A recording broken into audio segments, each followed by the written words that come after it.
Hello, good morning friends.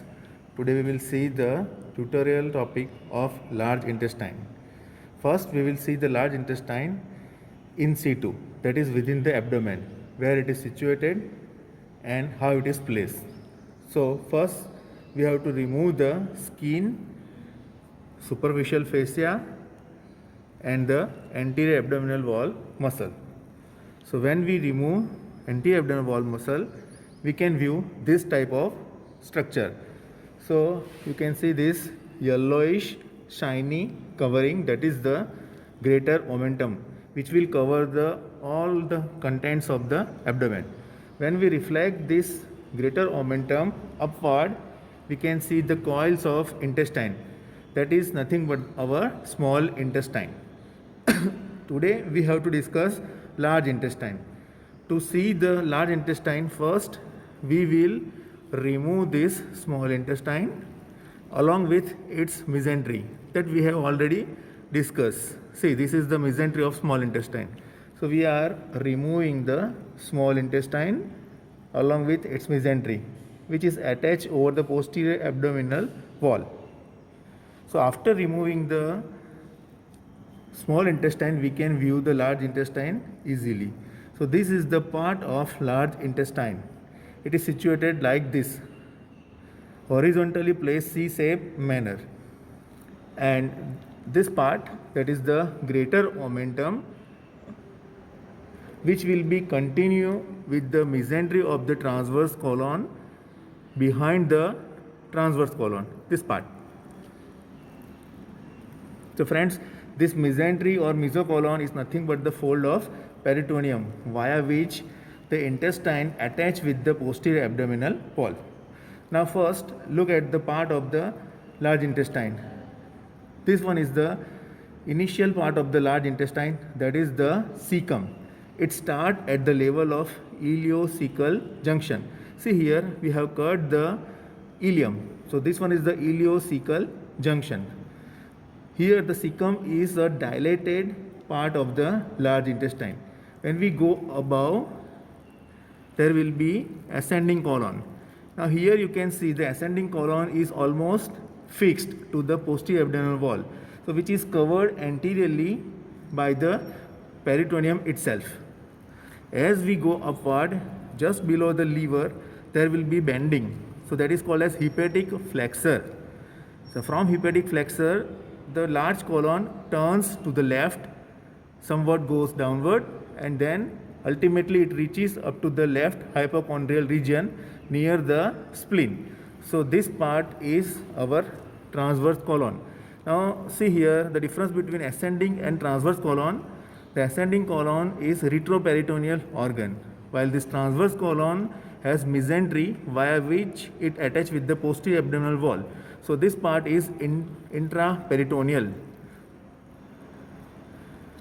Now from terminal portion of the transverse colon, there will be again bending at the level of spleen, that is called as splenic flexure. From here the large intestine goes downward like this over the left lumbar and left hypochondrial region. Again here this descending part of the colon, which is also called as descending colon, it is retroperitoneal. It is covered by peritoneum anteriorly and both medial and lateral aspect, and it is devoid of peritoneum posteriorly. In the left lumbar and left iliac fossa, it will become somewhat narrow, and then it continue as a sigmoid colon in the left iliac fossa. So this part is sigmoid colon. Here it has a mesentery, so that is called as sigmoid mesocolon. So this sigmoid colon, it is covered by peritoneum all around, and it is attached with the posterior abdominal wall via mesentery. The mesentery or sigmoid mesocolon will be inverted V-shaped manner. So this part is sigmoid mesocolon. As we go again downward, the sigmoid colon will become rectum, and at the terminal portion there it is dilated and become the ampulla, and afterward this rectum continue with the anal canal. Remember guys, rectum and anal canal will be part of the pelvic organ. It lies posterior to the urinary bladder and prostate in the male, and it lies posterior to the uterus in case of female. Now friends, we will see certain features of large intestine. First of all, we will see this large intestine. See, the caliber or diameter of the large intestine is somewhat larger than that of this small intestine. See here, this one is small intestine having mesentery. See the diameter. Now we are removing this one and see the diameter of this large intestine. So that is the basic difference. Remember, the length of the small intestine is larger than that of the large intestine, but the caliber of the large intestine is larger than that of the small intestine. The second feature is presence of ependices epiploica. See this one. This fat which is placed in the sac formed by the peritoneum, that is the ependices epiploica, which are present over the surface of the large intestine. See here, this is the shiny portion. That shiny portion is nothing but the peritoneum, and during its course it will make a pocket which is filled with fat. So that is called as ependices epiploica, which are abundant over the posterior aspect of the large intestine and sigmoid colon, and it will be absent over the cecum and appendix. So this is the important features to identify whether it is large or small intestine. See here, in the small intestine, this ependices epiploica absent. So there is no pocket of peritoneum and no fat over that surface. The fat are present only within the mesentery. Now in the other features, there are presence of tinea coli. Here you can see the vertical band. It is the longitudinal fiber in the muscle coat layer. So here there are presence of tinea coli within the large intestine. It will be absent in small intestine. See here, there are nothing like longitudinal band. Now here there will be aggregation of longitudinal muscle in the three areas, one at the anterior layer, one at the posteromedially, and one at the posterolaterally. The anterior one is called as tinea libera. The posteromedial one is called as tinea mesopoliga, and posterolateral one is called as tinea ommentalis. These all three bands converge at the cecum to reach over the root of appendix here. So remember, these three tinea converge at the root of the appendix. So this point is useful in identifying the appendix during the operation of appendicectomy. So surgeon has to find the appendix which is placed very variably. So we have to identify the appendix by tracing this tinea, and they will converge up to the root of appendix over the cecum. Now all these three tinea, the position will be changed over the transverse colon. The anterior tinea will become the inferior at the level of transverse colon, while the posterolateral one will become anterior over the transverse colon, while posteromedial one will become the posterior one over the transverse colon. Due to presence of this longitudinal muscle cord, there will be puckering over the surface of the wall of the large intestine. So there are presence of Hostration. See, these are the dilatation or hostration over the large intestine. So these are dilatation, constriction. So that is due to presence of this Taenia coli. Now friends, we will see the subdivision in the diagram. This one is the cecum, this one is the ascending colon, this one is the transverse colon, and this one is the descending colon. After descending colon, in the continuation there will be sigmoid colon, that is curved shaped structure. After sigmoid colon there will be rectum and anal canal. Remember, this rectum and anal canal are the parts of pelvic viscera. Now here you can see this cecum. Cecum starts from the ileocecal junction. So here there will be terminal portion of the small intestine, that is the ileum. Now this is ileocecal junction. This dilated portion is cecum. From the posteromedial aspect there will be a diverticulum like structure that is called as appendix. This one is the appendix. The position of the appendix will be variable in all human beings. Now at the level of cecocolic junction there will be starting point of the ascending colon. Now this ascending colon remains retroperitoneally. So anteriorly, medially and laterally it is covered by peritoneum. It will reach up to the right lobe of liver. So at the inferior aspect of the right lobe of liver, it bends toward the left side. Now after bending, it will come downward and forward. So ultimately it will come up to the cavity of the abdomen, while this ascending colon remains very near to the posterior abdominal wall.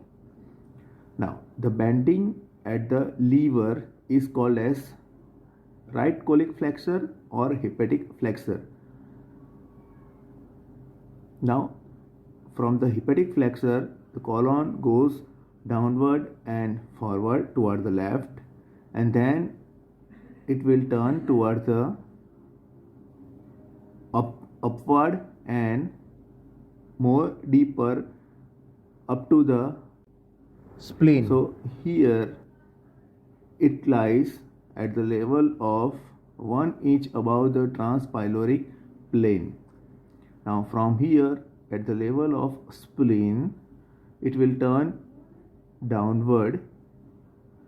It remains retroperitoneally, so that is the descending colon. Now this bending is called as splenic flexor. So in the large colon, right side there will be hepatic flexor, left side there will be splenic flexor. Descending colon is covered by peritoneum front, medially and laterally, while this transverse colon is covered by peritoneum all around, and it has its own mesentery which attach with the posterior abdominal wall from right to left, somewhat obliquely upward at the body of the pancreas. Now if we compare the level of hepatic flexor and splenic flexor, the hepatic flexor remains 1 inch below the transpyloric plane, while the splenic flexor remains 1 inch above the transpyloric plane.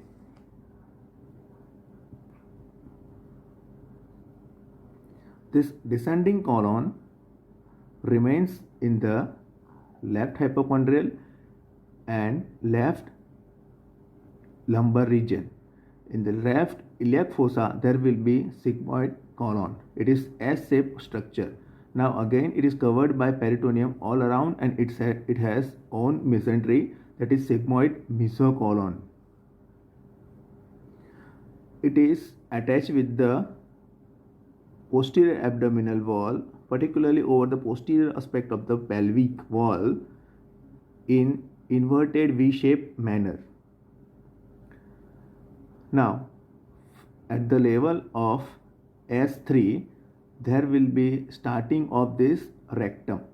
So rectum, as we have discussed, it is a pelvic organ. It starts at the level of a third sacral vertebra and then ultimately reaches up to the terminal part of the pelvis, that is the pelvic outlet. Now it becomes a anal canal. Now see the dimension. The ascending colon will be of 12 to 12.5 centimeter. The transverse colon will be 45 centimeter. See, it is almost 3.5 times more than that of the ascending colon. The descending colon will be of 25 centimeter. So if you compare ascending and descending colon, it will be double. So ascending colon is 12 centimeter and descending colon is 25 centimeter. The sigmoid colon is 37.5 centimeter. So it is larger than that of the descending colon. Now, if we see the X-ray of particular procedure, so that is the contrast medium, and if we want to know the internal aspect of the large intestine, here we have to introduce radio opaque dye through anal canal. It will reach up to the ileocecal junction. Now, from where we have to take the X-ray, and in the X-ray we have to identify which is ascending colon, which is descending colon. So here there is a there are two features. Ascending colon will be of 12 centimeter or smaller than that of the descending colon, and ascending colon terminate at the hepatic flexure that lies 1 inch below the transpyloric plane, and the splenic flexure will be 1 inch above the transpyloric plane. So if we compare the hepatic and splenic flexure, the hepatic flexure will be somewhat lower than that of the splenic flexure. So you can identify this part will be of ascending colon, this one will be the descending colon. Now friends, we will see the difference between the hepatic flexure and splenic flexure. The hepatic flexure lies in the right lumbar region, where it is related with the right lobe of liver, while the splenic flexure lies in the left hypochondrial region, that is immediately below the spleen. The level of the hepatic flexure will be at the level of L2, that is 1 inch below the transpyloric plane, while the level of the splenic flexure is T12 vertebra, so that is 1 inch above the transpyloric plane. The angulation here will be wide, while here the angulation will be acute. The hepatic flexure has no attachment with viscera or diaphragm, while this splenic flexure will attach at the level of 10th and 11th rib by phrenicocholic ligament. This diagram shows the plate of the special procedure that is called as barium enema. So here the radio opaque dye is introduced from the rectum. It will reach up to the sigmoid and descending colon, then transverse colon, and then up to the ascending colon. So here you can identify this part as ascending colon, then transverse colon, and this is the splenic flexure. So friends, we have to identify which one is the ascending colon, which one is the hepatic flexure, and which one is the splenic flexure. See, this is the hepatic and this is the splenic flexure.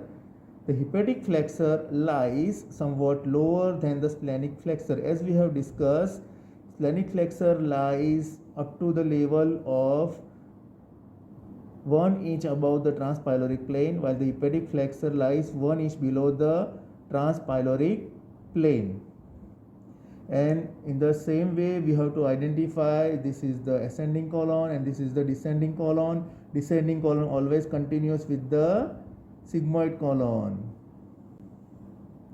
This is the almost same procedure. Here we have used double contrast media, so we can minutely see the anatomy of the wall of the intestine, large intestine. So here we can easily see the ostration.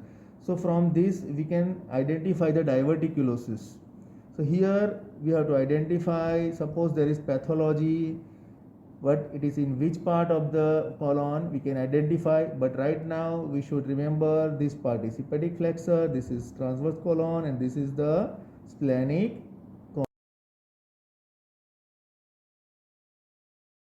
So friends, now we will see the blood supply of the large intestine. As we know, large intestine develops from the two parts. Up to the proximal two-thirds of the transverse colon, it develops from the midgut, while the remaining part will be developed from the hindgut. So the part developed from the midgut will be supplied by the branches of the superior mesenteric artery. So that is the middle colic artery, right colic artery, and ileocolic artery, while the remaining, that is the hindgut part, will be supplied by the inferior mesenteric artery branches. So that is this one, left colic artery and sigmoidal artery and rectal branch.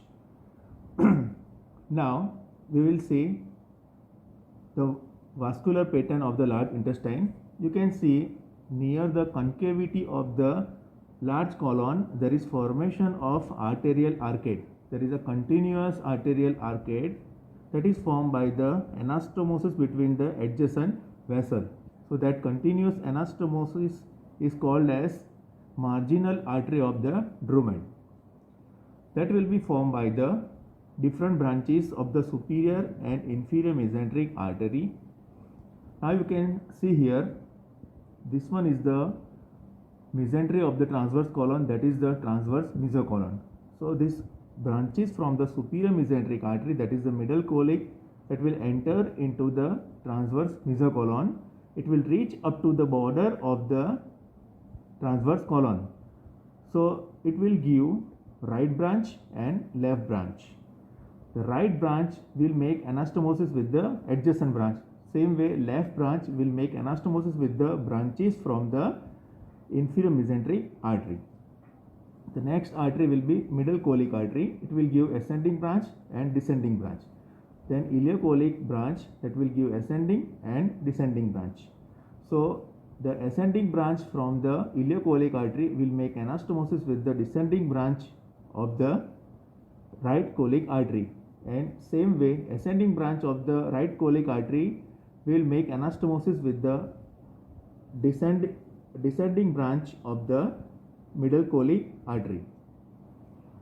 Now over the left side, that is near the distal one-third of the transverse colon and descending colon, the left colic will give ascending branch that will make anastomosis with the left branch of the middle colic artery. The descending branch of the left colic artery will give multiple small branch, and then there will be sigmoidal branches. There will be 3 or 4 sigmoidal branches that will make anastomosis with the descending branch of the left colic artery. So that is how there is complete formation of the anastomosis near the border of the colon. So you can say near the concavity of the colon. Remember, this anastomosis will be 2.5 centimeter away from the border of the colon. Now this border is also called as mesocolic border, while the opposite one is called as amesocolic border. Now after formation of arterial arcade, it will give vertical branch, either long or short. The long branch will called as vasa longa and short branch will called as vasa brevia. See here, this one is the main feeding artery. So that is the vasa recta coming from the marginal artery. It will divide into anterior and posterior branch. Anterior branch will pass anteriorly while the posterior one will go posteriorly. Both of them will try to reach the opposite border, so that is the amesocolic border.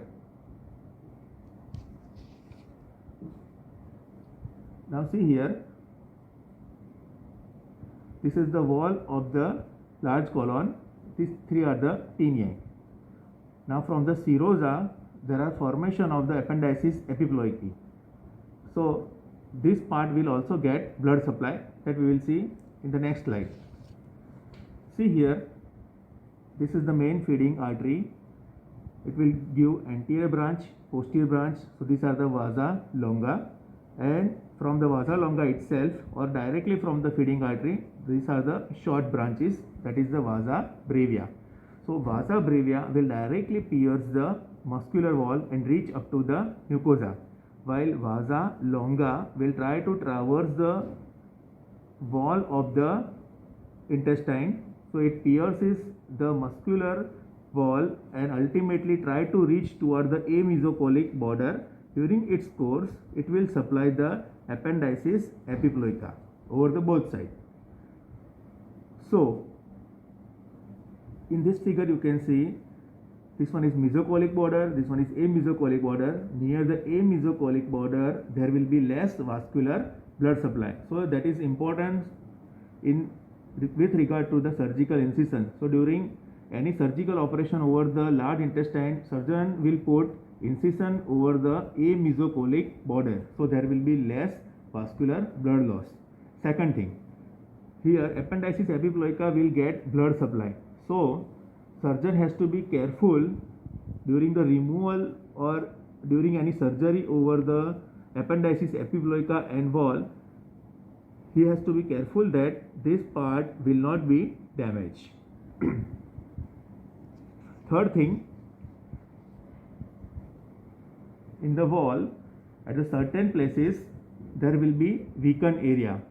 Same way appendices epiploica level there will be weakened wall. So mucosa will come out and there is a formation of herniated sac. So that is called as diverticulosis. Afterward, this diverticulosis will become inflamed, that is diverticulitis, and then ultimately there will be formation of fibrosis. So here you can learn there are three important applied aspects. One is diverticulitis, second is less vascular zone, and third arterial supply over the appendices epiploica.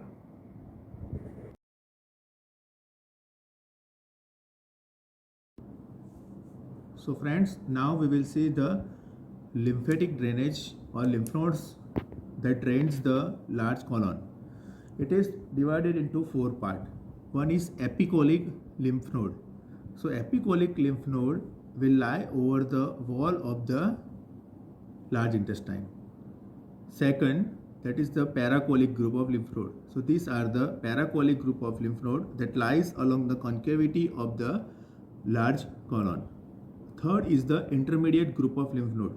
So these are the intermediate group of lymph node that lies along with the main arterial branch that supplies the large colon. So here there is middle colic group of lymph node, then there is right colic, and then ileocolic group of lymph node. Over the left side there are left colic group of lymph node, and these are the sigmoidal lymph node. And lastly there are terminal lymph node. So that is at the origin of the superior and inferior mesenteric artery. So these are the inferior mesenteric group of lymph node, and here there will be superior mesenteric group of lymph node. So there are four levels of lymph node. Now the one thing we will consider that during the removal of the carcinoma of the colon, we have to remove epicolic and paracolic group of lymph node. Now for this removal, it is possible only when we ligate the main branch of the either superior or inferior mesenteric artery. So that is either left colic or sigmoidal branch. So when we ligate this main artery, it will try to obstruct the blood flow to the larger extent of the colon. So for removal of the epicolic, paracolic and intermediate lymph node, we have to ligate one larger branch. So we have to remove larger area of the colon than the actual involvement of the colon. Suppose only this much portion of the colon is involved, only this much portion has carcinoma, but we have to remove this paracolic lymph node and intermediate lymph node. For that we have to ligate left colic artery, but as we ligate left colic artery, this area will also not get the blood supply. So if we remove only this much area, there are chances of gangrene of this part due to blockage of the or ligation of the left colic artery. So during removal of carcinoma of colon, we have not only we have to remove this much area, but larger area or larger extent that is supplied by the main ligated artery. Okay.